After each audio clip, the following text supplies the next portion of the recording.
Muito bem, muito obrigado a todos, muito obrigado pelo convite do SNEC. E este encontro nacional, isto é um encontro resistente a pandemias, não é? Portanto, já em 2020 me tinham convidado para falar, o convite manteve-se, muito obrigado também por isso.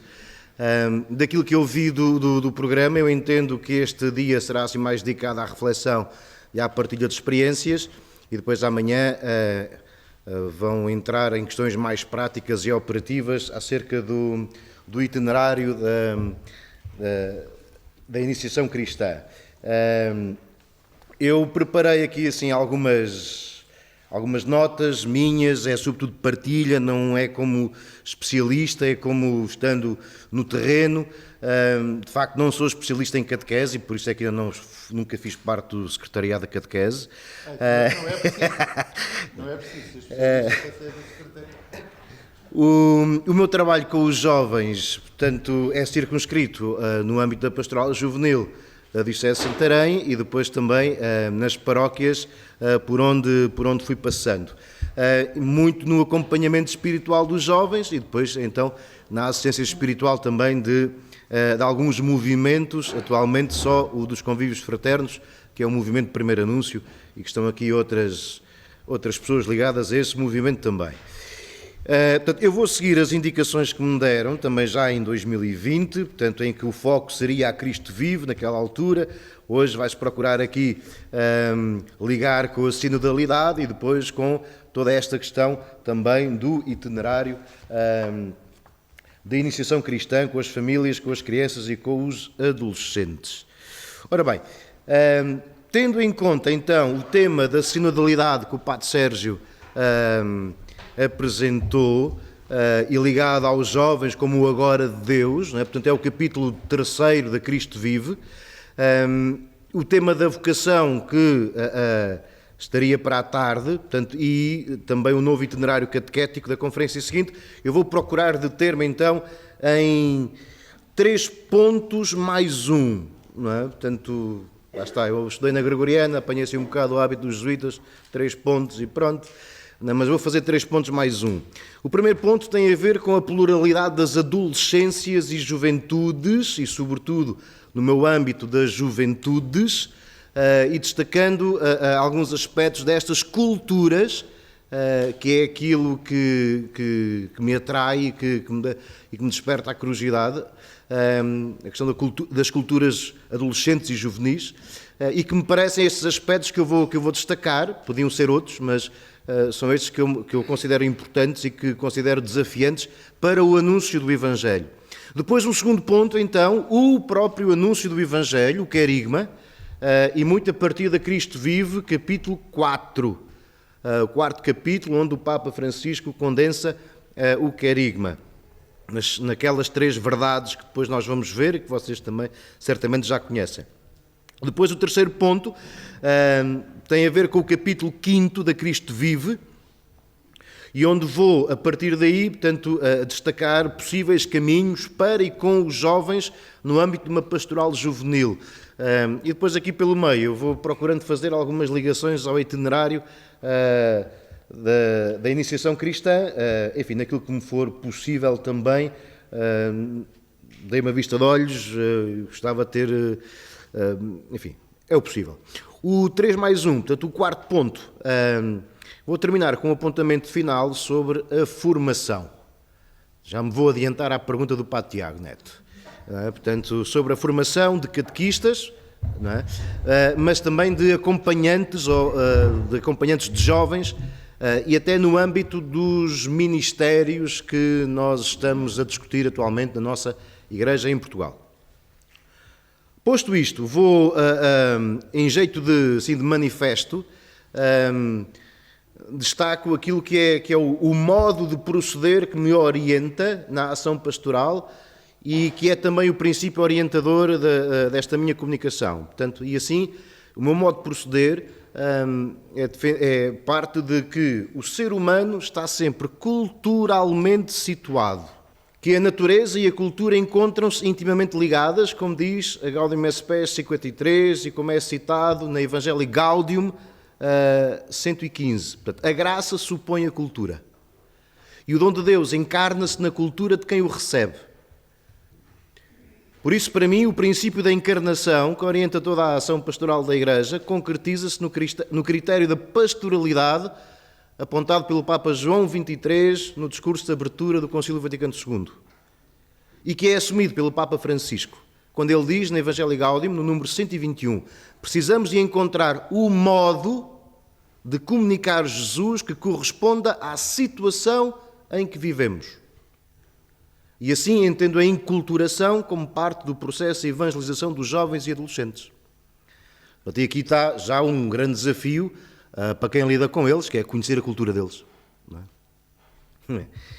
Os diagnósticos estão aí e, como dizia o Padre Sérgio, é preciso não confundir os sintomas com as causas. Não é? Portanto, vou aqui apontar então algumas coisas que me parecem a mim importantes e que eu vou encontrando na minha ação pastoral, no meu acompanhamento de jovens. Portanto, mais do que uma análise exaustiva, é jeito de partilha, não é? Portanto, em jeito de partilha e a partir desta realidade que é plural, não é? Por isso é que falamos em adolescências e juventudes. E, de facto, a juventude não existe. Existem os jovens com as suas vidas concretas, como diz o Papa na exortação Cristo Vive, no número 71. Os adolescentes e jovens gostam de se esconder no anonimato das massas, mas não gostam de ser tratados genericamente e de forma abstrata. Assim como não gostam de ser comparados. Não é? Vocês sabem disso, vocês que são pais e mães, sobretudo, sabem disso. Eles não gostam de ser comparados entre os outros jovens e muito menos com os jovens de outros tempos. Não é? Os do passado porque já não existem e os do futuro porque ainda não existem. E estas comparações, sinceramente, não nos servem de grande coisa. E acho que é um discurso que anda até a matar a nossa relação com os jovens, é continuar a insistir nesse tipo de comparações. Não é? Até porque quando nós falamos disso, a nossa juventude foi sempre melhor que a desta, que a atual. Enfim. E por isso o desafio de conhecer e habitar a pluralidade dos mundos juvenis e das suas culturas faz parte da evangelização. E sem estes esforços em enculturação, nós corremos o risco de continuar a fazer sempre a mesma coisa, esperando os resultados diferentes, a repetir os erros do passado, ou até ficarmos apenas agarrados a um passado, a uma forma de cristianismo e de igreja que já não volta, mas que nós ainda temos assim muito presente. E apesar de haver por aí assim uns revivalismos assim muito fortes. Ora, para conhecer estas adolescências e estas juventudes, podem ajudar os estudos sociológicos. Eu destaco um estudo recente da Fundação Francisco Manuel dos Santos, em novembro passado, portanto, sobre os jovens em Portugal hoje, quem são, que hábitos têm, o que pensam e o que sentem. Existem as apresentações no YouTube da Fundação, podem ter acesso ao estudo, está disponível gratuitamente na internet. Ou então também um estudo que foi feito mais alargado sobre os jovens adultos na Europa e a religião. Foi feito este estudo no âmbito da preparação do Sínodo de 2018 pelo Centro Bento XVI, que juntava duas grandes universidades europeias, uma francesa e uma inglesa. Portanto, o estudo está em inglês, mas também podem encontrar na internet. Bem, depois isto fica aí, as referências. Mas mais do que os estudos, ou mais do que estes estudos, talvez fosse importante até para nós, na nossa igreja em Portugal, recuperar e reler os dados dos inquéritos que nós realizamos nas nossas dioceses na preparação do Sínodo de 2018 sobre os jovens, a fé e o discernimento vocacional. Quer dizer, numa oportunidade em que os jovens tiveram para se pronunciar, um dos primeiros dados que houve na nossa igreja em Portugal foi que eles não queriam pronunciar-se. Não quiseram. Não é? E não foi só no nosso país, não é? Portanto, foi também no mundo inteiro, por isso é que o inquérito online, como teve poucas respostas, o prazo teve que ser alargado. Não é? A ausência de respostas também é uma resposta e também tem um significado. Mas podia ser interessante recuperar e reler os dados desses inquéritos feitos nas nossas dioceses, ou até fazer agora novos inquéritos para depois contrapor e comparar as respostas. Eu também fiz na minha diocese. Portanto, a mim não me interessa tanto assim as estatísticas, os números dos estudos, mas sobretudo entender o que é que isso revela acerca da cultura dos adolescentes e jovens, não é? E por isso há alguns textos também que podem servir de base para entender essas culturas. Estudos e artigos do professor Alfredo Teixeira, da Cristina Sá de Carvalho,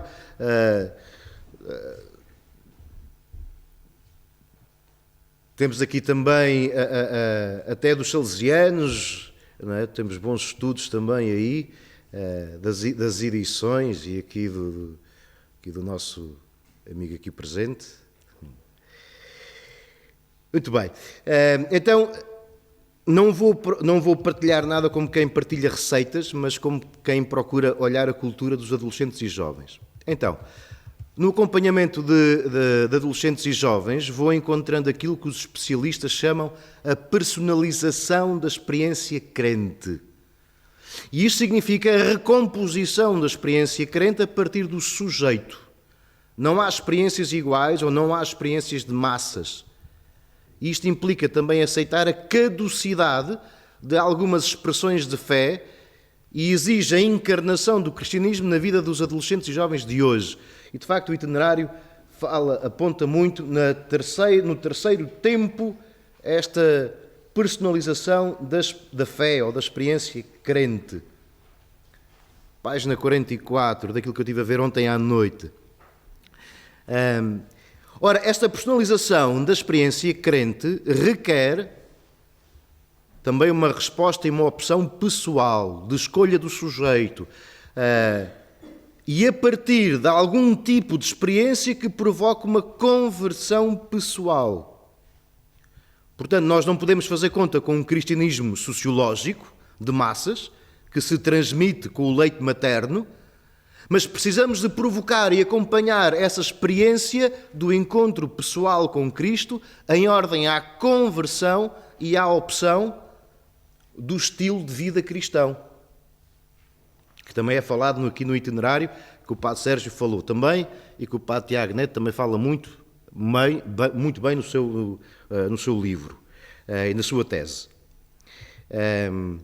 Portanto, ou seja, nós precisamos de deixar fazer conta com as tradições, atenção que não é a tradição da Igreja, não é? Mas é as tradições, os costumes que se foram colando à experiência crente cristã, mas precisamos, a meu ver, hoje em dia, de trabalhar muito mais as convicções e as opções. E creio que isto é um grande desafio.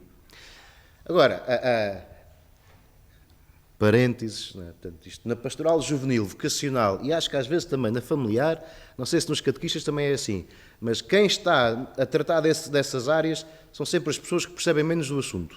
Portanto, toda a gente já sabe isto, toda a gente sabe melhor do que eu, como é que isso se faz, toda a gente sabe. Falta é fazer, não é? Fiquei contente quando há bocado o Padre Sérgio falava também que, para além do repensar, é preciso refazer, não é? Enfim. Ora, esta personalização da experiência crente, hoje em dia, e nestas culturas adolescentes e juvenis, faz-se através da interiorização da fé. Eu vou falar mesmo assim, vou acentuar aquelas coisas que eu quero que vocês fiquem, as palavras. Portanto, a personalização da experiência crente faz-se muito através da interiorização da fé e que se manifesta na importância da vida interior. E, por exemplo, aqui o desafio da oração, da espiritualidade. Foi significativo o pedido que os jovens fizeram no Sino dos Bispos de 2018, o pedido que os jovens fizeram para que os ensinassem a rezar. Portanto, torna-se um grande desafio. Mas ligado muito a esta personalização da experiência crente através da interiorização da fé, hoje em dia a comunicação dos adultos entre adolescentes e jovens assenta sobretudo na linguagem das emoções e dos afetos. Linguagem das emoções e dos afetos. E creio que aqui a família pode ser revalorizada como espaço de afetos. Aliás, os estudos e até o acompanhamento pastoral dos jovens mostram como a família é essencial para os jovens e para os adolescentes, mas é também uma das fontes principais dos seus sofrimentos. Por exemplo, em âmbito de retiros, de convívios fraternos, de peregrinações, quando se aborda a família, para os jovens é sempre das pessoas mais importantes o pai e a mãe, mas é sempre quando eles começam a chorar. A vivência das emoções são diferentes hoje em dia. Os jovens e os adolescentes são bombardeados com emoções dos sentidos e dos sentimentos. Os jovens de hoje pensam com emoções, mas sentem muita dificuldade em exprimi-las, em pô-las em palavras. Falta-lhes um alfabeto, um idioma para falar das suas emoções, do seu mundo afetivo. E creio que esta questão é um grande desafio, por exemplo, para as homilias dos padres e dos bispos, não é? Ou também dos diáconos. Enfim. Porque reparem, as homilias são dos momentos mais emocionais dentro da liturgia. Mas que nós teimamos em encher apenas de racionalidade e sem ligação à vida concreta. Nós não nos podemos admirar que às vezes as pessoas vão à procura de outras pertenças, porque uma das coisas que as pessoas mais procuram é alguém que os ajude a fazer a ligação entre a fé que celebram na missa, por exemplo, e a sua vida concreta, com os seus sofrimentos, com as suas alegrias e tristezas. Na liturgia, eu creio que a homilia é esse espaço de síntese entre aquilo que nós acreditamos e celebramos e depois aquilo que nós vivemos. E nós teimamos em encher de racionalidade, dizemos grandes verdades muito bem organizadas e por aí fora, às vezes ficamos um bocadinho no tempo, não é? Mas creio que às vezes não tem nada a ver com o modo como Jesus falava, contando histórias, despertando emoções. E o povo de Deus, a começar pelos adolescentes e jovens, precisam de sentir a pregação da palavra de Deus próxima das suas vidas, num idioma materno, encarnado na vida, que toque e ilumine as dificuldades, que traga alegria e realização. O anúncio do Evangelho e o idioma da fé precisam de tocar a mente, o coração e as mãos, ou seja, a pessoa toda, na sua inteireza. Precisamos, por isso, então, de deixar um cristianismo que se tornou demasiado racionalista e intelectual. Em alguns âmbitos nós ainda estamos muito agarrados às lutas anti-iluministas e companhia, não é? Portanto, a modernidade e o iluminismo já passaram. Todos nós falamos na pós-modernidade e companhia, enfim, mas teimamos em usar só a racionalidade. Se o Papa Paulo VI dizia que o grande drama desta época, ou da sua época, era a ruptura entre o Evangelho e a cultura, hoje em dia podemos especificar ainda mais essa ruptura entre o Evangelho e a vida cotidiana, entre a cultura cotidiana. As exigências dos jovens à Igreja no Sínodo de 2018 foram bem claras no que respeita aos ministros bem preparados e às homilias bem preparadas e bem feitas. E pode ser um bom exercício para os padres, para os formadores de seminário, tive pena que o padre Sérgio se fosse embora, não é? E para os senhores bispos também, assinalar a quantidade e o tipo de exigências que aparecem no documento final do Sínodo dos Bispos sobre os jovens acerca dos ministros ordenados. Aliás, eu estava em Roma antes disso e falava-se muito num sínodo sobre o ministério ordenado. E depois aparece um sínodo sobre os jovens. Mas ainda se fala disso. Ora, a cultura adolescente e juvenil exige também uma purificação das representações de Deus. Os adolescentes, sobretudo, vivem em constante crise de fé. Crise de fé nos pais, crise de fé em Deus, crise de fé em si mesmos. Metem em causa a fé recebida na infância e o seu imaginário. A cultura adolescente não se exprime tanto hoje em dia pelo combate contra a cultura dos adultos, mas sobretudo pela indiferença. E o mesmo se passa com a religião. Ao mesmo tempo, vivemos numa era da interpretação. E esta interpretação vem a seguir à experiência que é realizada e que precisa, novamente, de uma linguagem, de um idioma, para saber dizer e interpretar a experiência crente em categorias significativas para os jovens de hoje. As expressões do passado já não servem e precisamos dar critérios, ferramentas e linguagem básica para os jovens interpretarem a partir deles próprios a sua experiência crente e a sua fé. Ou seja, ensiná-los a falar, não falar em vez deles, para não infantilizar a experiência crente dos adolescentes e jovens. E eu vou encontrando muito isto, porque às vezes a fé e a oração dos adolescentes e jovens nem sempre cresce e nem sempre se desenvolve com o avançar da idade e até da catequese. Portanto, às vezes, e é essa fé que é posta muitas vezes em crise ali pelos... Enfim, eu não gosto de falar muito de idades porque é sempre um bocado relativo, mas ali pelos 15, 16 anos, essa fé infantil, não é, que eles põem em causa, que para eles já não serve, já não nos traz nada à vida, não é, mas que eles não têm outra. Os adolescentes e jovens de hoje lidam muito com a complexidade, o pluralismo e a ambiguidade. E num contexto cada vez mais plural e complexo, nós precisamos saber manter e habitar as tensões mesmo até entre opostos.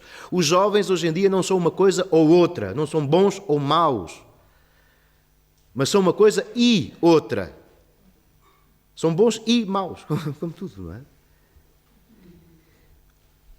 E da mesma forma como na nossa fé cristã nós acreditamos que Jesus Cristo é homem e Deus e que a Igreja é santa e pecadora, ou seja, nós temos a obrigação de saber habitar as tensões. Mas para isso nós precisamos de uma igreja mais humilde, que sabe aprender e não apenas ensinar, uma igreja mais mater e não só magistra, não é? Uma igreja interessada em servir e não tanto em dominar os espaços de poder, porque esses espaços, por causa precisamente dessa complexidade, pluralismo e ambiguidade. Ou como dizia o Padre Sérgio há bocado, a proposta da fé cristã é uma entre muitas. E outra coisa, nós precisamos saber lidar e integrar também a fragilidade e o imprevisível. E creio que os jovens de hoje vão ensinar-nos muito isso, a lidar com a fragilidade e com o imprevisível. A pandemia de Covid-19 e agora a guerra na Ucrânia, não é, também nos podem ensinar isso. Nós não controlamos tudo. Por mais planificações e planos e coisas que nós possamos pensar e fazer, nós não controlamos tudo. Não é? Esta geração chamada ioiô, não é, devido aos retrocessos que podem sofrer no processo de autonomia e da transição para a idade adulta, tanto podem estar a trabalhar como podem estar desempregados, tanto podem estar numa relação já assumida como podem passar pelo divórcio, etc., e voltar para a casa dos pais, a geração ioiô, mas procuram uma autonomia sem independência, sobretudo muito por causa da dependência material dos adultos ou dos pais. E ao mesmo tempo que nós temos uma situação de orfandade, nós já falávamos numa geração sem pai, não é? Portanto, eu creio que hoje em dia nós temos muito... O Rossano Sala falava disso numa das formações que veio cá fazer. Nós temos uma situação de orfandade por excesso de pais, não é? De protecionismo, que depois já existem pais a mais por causa da recomposição de famílias a seguir aos divórcios e recasamentos, etc. Não é? Às vezes é uma orfandade por excesso de pais. E por isso mesmo é que, para os adolescentes e jovens, as experiências fortes e significativas de primeiro anúncio, de grupo, em alguns movimentos, experiências de peregrinação, de retiros, experiências que desenvolvam forte camaradagem, podem devolver o sentido de família da fé à comunidade cristã.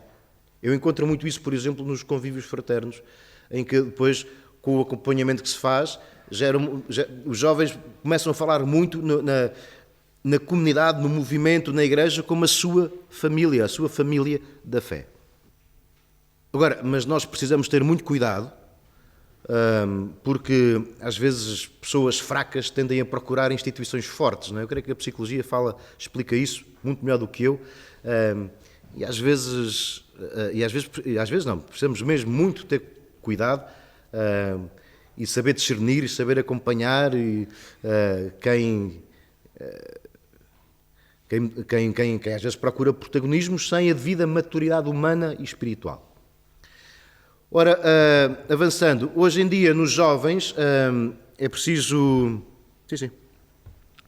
Hoje em dia os jovens dão muito valor à realização pessoal, e creio que isso também é tido em conta no itinerário.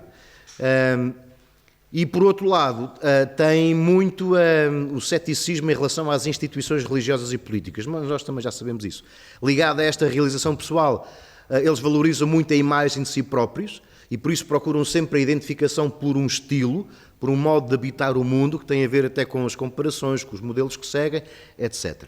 Agora, os jovens investem muito naquilo que lhes traz algo de bom à vida. Eles são muito pragmáticos e utilitários. Não se trata de julgar se é bom ou se é mau. Eles são assim. Os jovens dão passos de compromisso se eles sentem que ganham alguma coisa com isso. Antigamente havia muito a cultura da fidelidade e da autoridade. Nós íamos à missa porque o pai, porque a família mandava, não é? Porque era suposto. Agora, mas numa cultura de consumo, o importante é aquilo que eu ganho com isso. O que é que a minha vida ganha com a fé cristã? O que é que a minha vida ganha com o ir à missa, com a participação nesta ou naquela atividade, num retiro, numa peregrinação? E creio que é muito por aí, ajudar os jovens a investir na fé, fazendo-lhes perceber o que é que eles podem ganhar com isso, que nós podemos tornar a nossa fé cristã credível e vivível. Não é? Porque, de facto, nós temos a boa notícia da salvação de Cristo e é isso que nós oferecemos para a plena realização do ser humano. Enfim, os adolescentes e jovens, e até muito pela sua linguagem emocional, dão muito valor às relações, não é? E em particular à lealdade. Não é? E neste caráter relacional, eu creio que é importante nós sabermos integrar a sexualidade. O desejo de amar e de ser amado. Eles são muito precoces no livre acesso ao prazer relacional e sexual. Procuram ser bem-sucedidos nisto. Os estudos mostram que há aqui diferenças entre aquilo que os rapazes procuram numa relação e aquilo que as raparigas procuram numa relação.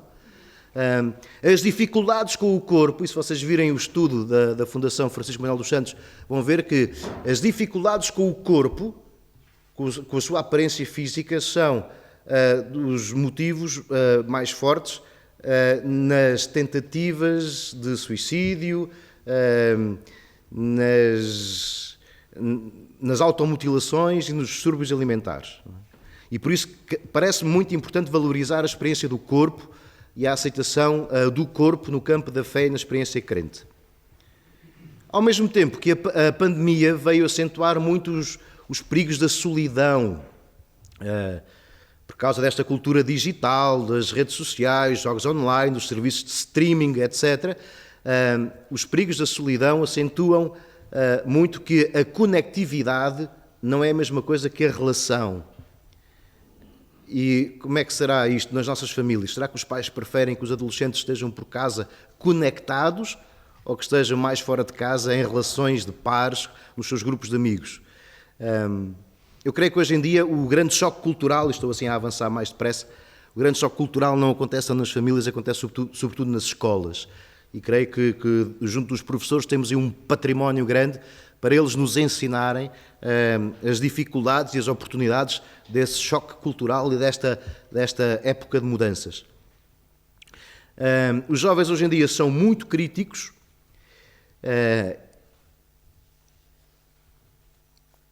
apesar de que os seus critérios podem ser fracos porque vêm dos meios de comunicação social. Mas, mesmo que sejam sempre as mesmas dúvidas que eles colocam, não é? Por exemplo, na dinâmica da Missão País há sempre a noite das perguntas, não é? A caixa de perguntas lá para dentro, toca de castigar o padre com as perguntas, não é? E o padre depois tem que ter resposta para tudo. Isto mostra muito, às vezes, a nossa dinâmica da nossa fé cristã. Nós temos que ter resposta para tudo. A dúvida faz parte da fé, do dinamismo da fé, não é? E se calhar muito do trabalho do acompanhamento dos jovens não se trata de dar resposta para tudo, mas trata-se de reorientar as questões, não é? E as dúvidas e as perguntas. E depois, em termos de autenticidade do acompanhamento, os jovens procuram muitas figuras de referência e creio que a autenticidade é um termo secular para falar hoje em dia da santidade. Por isto tudo, creio que é muito importante também explicar positivamente as regras e os princípios. E aqui podemos entrar muito na parte também da moral eclesial, ligando também ao ganho que os jovens retiram das coisas. O que é que os jovens ganham em praticar a moral da Igreja? Não é? Sem apontar para ideais distantes, mas formando as consciências para o bem possível, precisamos de distinguir entre a radicalidade e o rigorismo. Sobretudo, explicar positivamente as regras e os princípios. Não é? Eu creio que, a título de exemplo, a questão das relações sexuais antes do casamento, hoje em dia, é uma coisa completamente quase impossível, não é? de falar disso aos jovens. Não é? E muitas vezes eles só, a partir de experiências traumáticas, é que depois procuram fazer diferente, esperando receber algo de bom com isso. Enfim, vamos ver. Explicar positivamente as regras e os princípios, creio que vale a pena. Para concluir esta parte, o Thomas Alick, no livro A Noite do Confessor, falava muito que hoje em dia, para responder às necessidades espirituais das futuras gerações, precisávamos de conceber um cristianismo como um estilo de vida cuja dimensão profunda seria a espiritualidade e depois também a solidariedade. Eu acrescentaria também a comunidade, como lugar de relações significativas, afetivas, em que os jovens ganham para a sua realização de vida, ganham alguma coisa com isso, ganham um novo horizonte, uma nova alegria, uma nova esperança. A título de exemplo, vejam, por exemplo, no campo da espiritualidade, aquilo que os jovens experimentam com as idas a TZ, com as orações de TZ. Vejam, por exemplo, no campo da solidariedade e também da espiritualidade, aquilo que são as experiências da Missão País, ou outras experiências de missão. Vejam, por exemplo, muitos projetos de missão em que se faz um percurso forte de preparação espiritual em ordem a essa missão de 3, 6 meses, 1 ano, etc. Não é? E depois a questão até dos grupos de aprofundamento da fé, por exemplo, as CVX, as Comunidades de Vida Cristã, dos jesuítas, enfim. Avançando, então, o anúncio querigmático, um anúncio com todos e para todos. E, de facto, mais do que uma idade, ser jovem é um estado de coração, não é? Como diz o Papa Francisco na Cristo Vive 34. Não é? Certamente que muitos ficaram contentes por ouvir esta parte, não é? De que não se trata de uma idade, trata-se de um estado de coração. Mas, para a Igreja, a juventude significa o essencial do primeiro amor. A Igreja é jovem quando é ela própria, ou seja, quando ela é autêntica, quando ela vive com entusiasmo a sua missão, quando está centrada em Jesus Cristo e não em si própria. E por isso a reforma da Igreja é uma questão de fidelidade a Cristo, ao Evangelho e à sua missão. De tal modo que o Papa Francisco, na Evangelii Gaudium, procura o regresso ao coração do Evangelho, que é a pessoa de Jesus, porque de facto a pessoa de Jesus, quando é bem apresentada aos jovens, causa atração, atrai. Não é? E por isso é que é importante respeitar a hierarquia das verdades, porque às vezes misturamos tanta coisa, bombardeamos os jovens com tanta coisa e esquecemos de falar do essencial, e aí está o querigma. E redescobrir o papel fundamental e central do querigma na catequese, não é? Portanto, com uma linguagem apropriada à idade psicológica e à situação vivencial dos jovens e dos adolescentes. Jesus Cristo ama-te, deu a sua vida para te salvar e agora vive contigo todos os dias para te iluminar, fortalecer e libertar. E creio que é isto que depois o Papa vai concretizar naquela linguagem, como dizia o Padre Sérgio há pouco, própria do Papa Francisco, no capítulo 4 da Cristo Vive. E reparem, Deus ama-te, não é? Portanto, a experiência da paternidade, lançar-se nos braços do Pai, as expressões que o Papa usa para falar do amor de Deus na palavra são descritas com a linguagem das emoções e dos afetos, os pais afetuosos, as mães, os enamorados. E esta verdade de que Deus nos ama, que acrescenta valor à nossa vida, porque nós somos valiosos para Deus e estamos na memória de Deus. E este Deus que nos ama é um Deus que sabe mais de quedas do que propriamente de gente perfeita. É um amor que é discreto e respeitador, não julga, é um amor que não é intrusivo, que acolhe as interrogações, que é real, verdadeiro e concreto. Não é? Portanto, isto tudo as declinações da primeira verdade, que é Deus ama-te. E depois Cristo salva-te, a segunda verdade. E reparem que aqui o Papa convida a olhar a cruz como lugar de libertação e de perdão dos pecados, que confere dignidade à vida e que possibilita os recomeços. Há muitos jovens que não acreditam que Deus os perdoa. Há muitos jovens que têm muita dificuldade em perdoar-se a si próprios. Há muitos jovens que, apesar de terem 16, 18 anos, têm uma carga traumática em cima impressionante. E de facto aí apresentar a cruz de Cristo como fonte da nossa salvação é fundamental. E a partir desse amor de Deus primeiro manifestado na cruz de Cristo, que acrescenta valor à vida, faz então o convite à conversão, à mudança, ao arrependimento, a contemplar à maneira inaciana, não é? Cristo na cruz, aquilo que Cristo faz por mim, para depois meditar no que é que eu já fiz, no que é que eu faço, o que é que eu posso fazer por Cristo. E a terceira verdade, que Cristo vive, que Cristo não é um ilustre desconhecido do passado, mas que ressuscitou e está vivo e presente no meio de nós e que pode dar luz e um horizonte novo à vida dos jovens. E o Papa aqui convida os jovens a contemplar Jesus feliz para ultrapassar as dificuldades, dar segurança, dar confiança, dar uma vida abundante, que é aquilo que os jovens podem ganhar. E então fala-se da experiência fundamental de se deixar amar e salvar por Jesus, de travar amizade com Ele, que é também a experiência que pode ser comunicada aos outros jovens pelo testemunho narrativo. E reparem, a experiência fundamental de se deixar amar e salvar por Jesus, eu não dou por garantido que um catequista tenha feito essa experiência. Eu não dou por garantido, hoje em dia, não posso dar por garantido que alguém que começa a conversa assim, eu nasci numa família católica, vivi numa família católica, fiz a catequese toda. Eu procuro, por exemplo, muitas vezes, pedir aos jovens, diz-me qual é que foi o teu momento da conversão. Diz-me, conta, vai à tua memória, vai à tua biografia e conta-me qual é que foi o momento da conversão ou então o momento de maior proximidade com Deus. Qual é que foi esse momento forte? É preciso saber identificar. Então, este é o anúncio, e creio que declinado aqui numa linguagem que acho que faz sentido nós sermos presentes hoje em dia. E então, possíveis caminhos para e com os jovens no âmbito de uma pastoral juvenil. Enfim, eu aqui tive muita dificuldade, confesso-vos, não é? Mas creio que este primeiro anúncio deve desencadear um processo de formação e amadurecimento, como o Papa nos pede, na Evangelii Gaudium ainda. Portanto, a evangelização procura também o crescimento e isso implica tomar muito a sério cada pessoa, a centralidade da pessoa e o projeto que Deus tem para ela. Que para isso nós precisamos de fazer escolhas de perspectivas, de investimentos e de elaborar itinerários diversificados e flexíveis. Nisso fiquei contente com este itinerário. Não é? É diversificado e é flexível. Para suscitar as perguntas da fé, do sentido, da felicidade, da vocação, etc.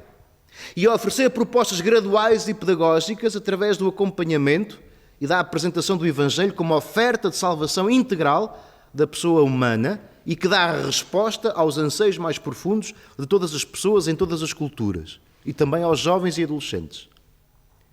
E creio que outro possível caminho implica facilitar tempos e espaços de interioridade e de espiritualidade, onde seja possível o acompanhamento pessoal e o caminho educativo na relação com Jesus Cristo, com a ajuda de mestres espirituais que não falem apenas daquilo que aprenderam, mas também do que viveram.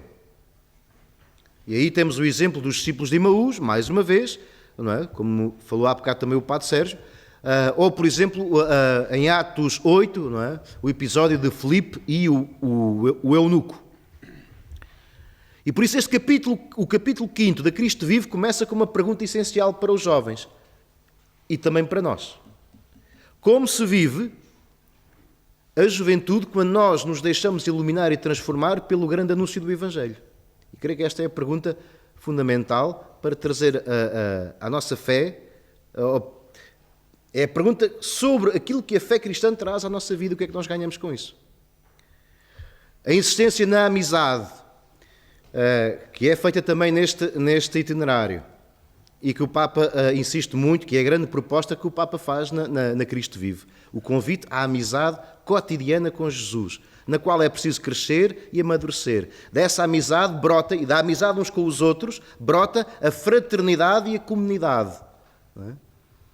E dessa fraternidade e comunidade, então, o sonho da amizade social e da procura do bem comum, para que os jovens sejam também eles missionários e testemunhas do Evangelho. Eu estou a passar um bocado depressa por isto, mas este convite e este desafio que o Papa faz da amizade social, da procura do bem comum, de modo a concretizar os jovens em projetos de missão e da relação uns com os outros, eu creio que é fantástico mesmo. E creio que é muito isso depois que contagia e que atrai os jovens. Eu tenho muita dificuldade na minha diocese, por exemplo, em atrair jovens para a preparação das jornadas, porque é só para o ano. Não é? E se nós pegarmos neles e pensar qualquer coisa, aquilo é muito tempo. Temos que dar coisas concretas, quase logo, assim, num caminho, sabendo integrar várias experiências e vários eventos. Para terminar, então, é o 3+1, é o quarto ponto. A formação de catequistas e acompanhantes de jovens numa igreja ministerial. A exigência de uma formação adequada à missão. A cultura pós-moderna pede não menos, mas muito mais e melhor formação humana, bíblica, teológica e pastoral para todos os agentes pastorais. Sejam eles ministros ordenados, pessoas consagradas ou leigos.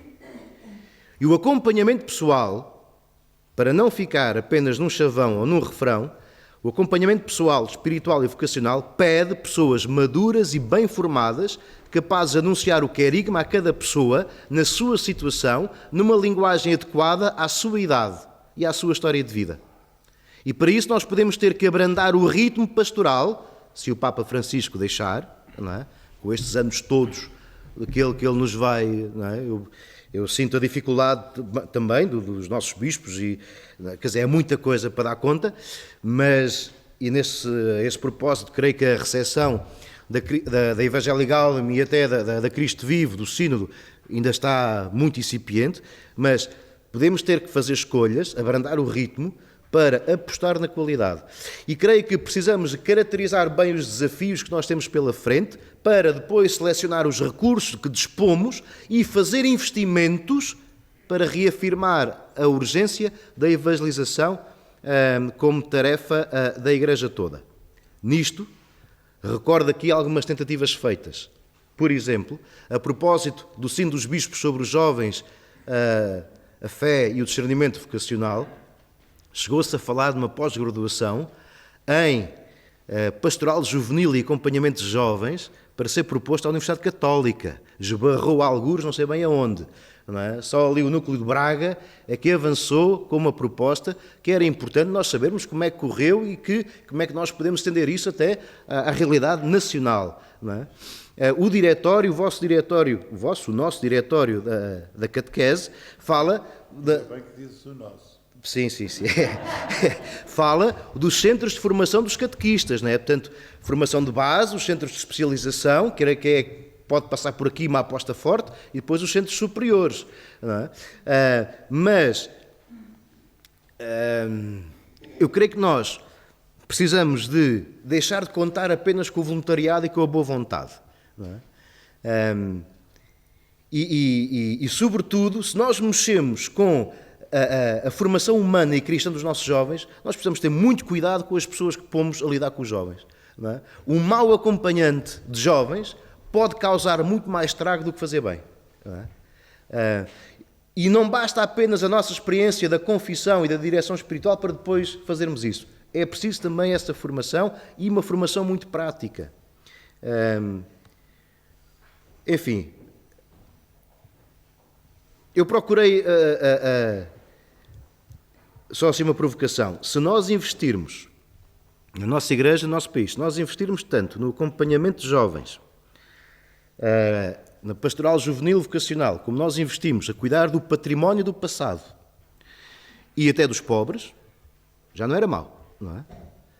Mas agora, nós não podemos andar a encher a boca com os jovens ou com a falta deles se nós depois não fazemos investimentos e opções. Não é? Isto é a laia de provocação, não é? Só para terminar. Eu procurei aqui também dar ontem ainda uma vista de olhos ao itinerário. Portanto, ou seja, se eu situo muito no quarto tempo do itinerário, é aqui que situa a minha experiência. Agora, no quarto tempo, eu ainda estive aqui a folhear e deixo isto também só para discussão ou como provocação. Numa rápida vista de olhos do documento de trabalho fornecido neste encontro nacional, senti a ausência da linguagem das emoções e dos afetos no quarto tempo. Isto não se trata de um tema, mas de ter como objetivo uma linguagem das emoções e dos afetos presente neste tempo e no itinerário. Até para trabalhar a iliteracia emotiva e afetiva dos nossos adolescentes e jovens. E também senti aqui alguma fuga aos temas da afetividade e da sexualidade. Por exemplo, só na catequese 23, na página 55. Não é? Ora, como é que nós podemos, por exemplo, aprender e desenvolver uma capacidade argumentativa da fé sem os afetos, hoje em dia? Como é que nós podemos usar as modalidades, as linguagens da arte, com a via da beleza, por exemplo, página 69, sem falar das emoções e afetos? Pronto, o itinerário, no número 23, afirma que é fundamental uma continuidade natural entre catequese, pastoral juvenil e vocacional e pastoral familiar. Creio que então aqui a tal pastoral de conjunto, por projetos e não por setores, passa muito até pela formação, não demasiado sectorial, mas por projetos também. Enfim, termino.